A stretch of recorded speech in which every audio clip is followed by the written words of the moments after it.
जब फोन आया था, उसका मन काफी बेचैन था। हालांकि पत्नी इस समाचार के बाद से ही बेहद उत्साहित थी। पत्नी ने अपनी डोलची तैयार करना शुरू कर दिया था। वह पत्नी की तरफ देखने लगा। उसके सांवले चेहरे पर इस समय गजब की चमक थी। माथे और गालों पर उग आई झुर्रियां उम्र के तीसरे पड़ाव की तरफ इशारा कर रही थी। उसका ध्यान बार बार फोन की तरफ जा रहा था। अभी घंटी बजेगी और वो दोनों चल देंगे। आरुषि रसोई घर में उनके लिए नाश्ता बनाने में व्यस्त थी। रोज की तरह सुबह उठकर वह अखबार के साथ चाय की चुस्कियां ले रहा था। तभी शांतनु का फोन आया। पापा जी, मानुषी आधी रात के बाद से ही तकलीफ में है। डॉक्टर साहिबा से बात हुई है। उन्होंने कहा कि घबराने की बात नहीं है, आपका केस बिल्कुल नॉर्मल है। सुबह बताती हूँ कि किस नर्सिंग होम में भर्ती कराना है। आप टेंशन ना लें। शुरुआत में ऐसा ही होता है। उसके बाद से ही मन में घबराहट होने लगी थी और वह ईश्वर से प्रार्थना कर रहा था कि सब कुछ ठीक ठाक निपट जाए। बस अब उसे शांतनु के फोन का इंतजार था कि डॉक्टर साहिबा किस नर्सिंग होम में रिकमेंड कर रही हैं। मानुषी की शादी का यह दूसरा वर्ष था। वह 26 साल की होने वाली थी। बस 12 दिन शेष बचा था उसके जन्मदिन का। उसे मानुषी के विवाह के लिए बहुत ज्यादा परेशान नहीं होना पड़ा था। सिर्फ 3 जगह उसके रिश्ते की बात चली थी। 2 जगह तो शुरुआती दौर की औपचारिकताओं के बाद ही खत्म हो गई थी। तीसरी जगह रिश्ता पक्का हो गया। शांतनु एमटेक के बाद मल्टीनेशनल में इंजीनियर थे। सुंदर और आकर्षक व्यक्तित्व के साथ सैलरी पैकेज भी अच्छा था। सबसे अच्छी बात यह थी कि वह निहायत विनम्र और सभी प्रकार व्यसनों से दूर थे। शायद यही कारण था कि उसने अपने हैसियत से ज्यादा खर्च कर दिया था। जो लड़के वालों की मांग थी, उसके अतिरिक्त भी उसने बहुत कुछ दिया। उसके बावजूद जैसा कि होता है, लड़के वालों को हमेशा कम ही लगता है। मानुषी की सास को भी शिकायत रहती थी कि इस शादी में उनकी आशा के अनुरूप दान दहेज नहीं मिल पाया। शुरू में मानुषी जब भी उसे बताती विचलित हो जाता। उसके ऊपर 3 लाख का कर्ज था। कुछ अपने विभाग से ले रखा था और कुछ इष्ट मित्रों से, जिसे चुकाने की चिंता हमेशा बनी रहती। कमाई का एक बड़ा हिस्सा उसी में निकल जाता। बेटी के लिए कुछ न कर पाने का अपराध बोध भी था। शांतनु भी कहीं न कहीं अपने परिवार के साथ खड़े दिखाई देते थे। मानुषी से 3 साल छोटी आरुषि थी। वह भी उसके विवाह के बारे में कुछ सोच पाने की स्थिति में था ही नहीं। मानुषी जब पैदा हुई थी, उसके कुछ दिनों पहले ही उसे नौकरी मिली थी। ऐसे में अम्मा ने उसके पैदा होने पर उत्साह ही दिखाया था। लक्ष्मी है भाई। आने के पहले पिता को सरकारी नौकरी मिल गई। बेचारा कितना परेशान रहता था। छोटी मोटी नौकरी मिलती भी तो मेहनत ज्यादा थी और पैसा कम। पहला फल है। क्या बेटा क्या बेटी। मानुषी रुई के फाहे की तरह थी। गोद में उठाते समय उसके भीतर पिता होने का एक अजीब उल्लास था। वो अपनी छोटी सी आंखों से उसकी तरफ ताक रही थी और वह उल्लास से भरा हुआ था। उसने पत्नी की तरफ देखा। माँ बनने का गौरव उसके चेहरे पर भी चमक उठा था। लेकिन आरुषि के पैदा होने पर सब कुछ विपरीत हो गया था। अम्मा की आंखों में आंसू आ गए थे। किस तरह मैं 3 बेटियों की शादी निपटाई हूँ, मेरी आत्मा ही जानती है। एक तो पहले से ही थी, अब फिर लड़की। पत्नी ने भी बहुत कातर नजरों से देखा था उसे, जैसे उससे कोई बड़ा गुनाह हो गया हो। उसके सूखे और पपड़ियाए होंठ कांप रहे थे। पत्नी ने उसका हाथ जोर से पकड़ा था। पत्नी उसे सांत्वना चाहती थी। वह मुस्कुराने की कोशिश करने लगा। क्या फर्क पड़ता है, जमाना बदल रहा है। अब बेटे बेटी में कोई फर्क नहीं है। बस उन्हें इस योग्य बनाओ कि समाज में सर ऊंचा करके जी सके। उसकी बातों को सुनने के बावजूद भी पत्नी की आंखों में संदेह था कि वह यह सब बातें सिर्फ उसका दिल रखने के लिए ही कह रहा है, क्योंकि हम दोनों ही बेटे की कामना कर रहे थे। आरुष माँ की तरह ही सांवली थी, पर उसके नाक नक्श मानुषी से ज्यादा सुंदर थे। इतने सालों बाद भी कुछ नहीं बदला था, सभी कुछ यथावत था। मानुषी की शादी के बाद से वह काफी तनाव में आ गया था। जो लोग देखने में बहुत सीधे और सरल लगते थे, अचानक उनके चेहरों से नकाब उतरने लगे। शुरुआती 6 महीनों में मानुषी जो भी बताती वह सब उसने किस्से कहानियों में ही पढ़ा था। वह घबरा जाता। आए दिन अखबारों में छपने वाली दहेज हत्या और दहेज प्रताड़ना की खबरें उसे और विचलित करती थी।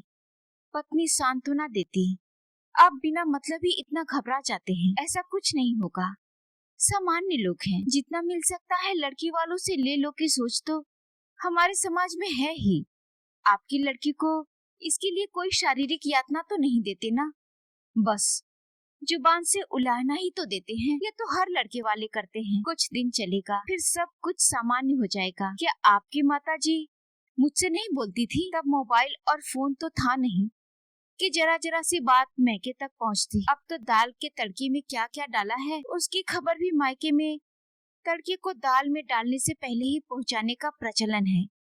यह सब बहुत सामान्य बातें हैं। आप लड़की के बाप हैं, धैर्य रखना सीखिए। मानुषी शुरू से इस शादी का विरोध कर रही थी, हालांकि इसके पीछे कोई ठोस आधार नहीं था। तब उसे लगा था सरपरस्ती से निकलने पर ऐसा ही करती है, लेकिन जब मानुषी के फोन आते तो वह स्वयं को अपराधी महसूस करता। फिर धीरे धीरे सब सामान्य होने लगा था। शांतनु का ट्रांसफर इसी शहर में हो गया था। बेटी के पास आ जाने पर उसे थोड़ा सुकून मिला। शहर एक होने के बावजूद भी वो शांतनु से 20 किलोमीटर की दूरी पर था। बीच में ट्रैफिक और शहर की खस्ता हालत सड़कें इस दूरी को और भी कष्टमय बना देती। इसके बावजूद लगभग हर छुट्टी अब मानुषी उनके साथ बिताती। वह उम्मीद से थी। शांतनु के लिए यह शहर अपरिचित था, इसीलिए उसका झुकाव भी उसकी तरफ होने लगा था। मानुषी भी अब आजाद थी। यहाँ संयुक्त परिवार की पाबंदियां नहीं थी। अब वह मानुषी की तरफ से चिंता मुक्त हो गया था। वह स्वस्थ और प्रफुल्लित नजर आती। शांतनु उसका पूरा ख्याल रखता। डॉक्टर से समय समय पर चेकअप कराना, दवाइयों और खाने पीने का ध्यान रखना। परिवार के हर सदस्य को नए मेहमान का बेसब्री से इंतजार था। सभी चाहते थे कि बेटा ही पैदा हो। मानुषी कहती, मम्मी यदि लड़का हो गया तो मुझे दोबारा इस झंझट में नहीं पड़ना होगा, और यदि लड़की हुई तो पुत्र की लालसा में एक बार फिर मुझे यह बोझ उठाना पड़ेगा। वैसे भी मेरे परिवार में लड़कियां बहुत है। शांतनु इस मामले में कोई प्रतिक्रिया नहीं देते। हाँ, अपेक्षा जरूर थी कि मानुषी को बेटा हो। शायद उसकी भी यही इच्छा थी। पिछले 2 महीनों में मानुषी से जब मिलता वह दयनीय सी दिखती। उसे उठने बैठने में भी दिक्कत होने लगी थी। वह ईश्वर से प्रार्थना करता कि सब कुछ ठीक ठाक निपट जाए। शायद यही कारण था कि जब से शांतनु ने फोन किया था उसका दिल अंदर ही अंदर घबरा रहा था। मानुषी की सास भी 2 सप्ताह पहले ही उसकी देखभाल के लिए आ गई थी। पत्नी पास ही सोफे पर आकर बैठ गई थी। उसे देखकर मुस्कुराई। अब तो आप नाना बनने वाले हैं, फिर काहे इतना उदास बैठे हैं? वह कुछ कहने के लिए मुंह खोलता, इसके पहले ही मोबाइल बजने लगा। शांतनु का ही फोन था। पापा जी, अहिल्या नर्सिंग होम में है हम लोग, सब ठीक है, घबराने वाली बात कोई नहीं है, नॉर्मल डिलीवरी संभव है। उसने पत्नी को पूरी बात बताया और घर से बाहर निकल पड़ा। घबराहट और बढ़ गई थी। मोटरसाइकिल चलाने का साहस नहीं हुआ। आरुषि ने मना किया। वो पत्नी के साथ कुछ कदम दूर ऑटो स्टैंड की तरफ चल दिया। पत्नी शांत थी। वो हमेशा की तरह सकारात्मक सोचती है। शायद इस समय भी ऐसा ही सोच रही थी।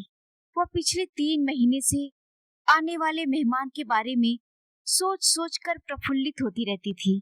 उसके पैर के पास ही डोलची रखी हुई थी। उसमें क्या है वह नहीं जानता, न जानने की ही कोशिश की थी। अचानक ऑटो रुक गया। वह बाहर सड़क की तरफ देख रहा था। रेलवे क्रॉसिंग थी, कोई ट्रेन आने वाली थी। दोनों तरफ जाम लगा था। ये जून का दूसरा सप्ताह था। 10 बजने वाले थे। हवा गर्म होने लगी थी। उसने शांतनु का मोबाइल लगाया।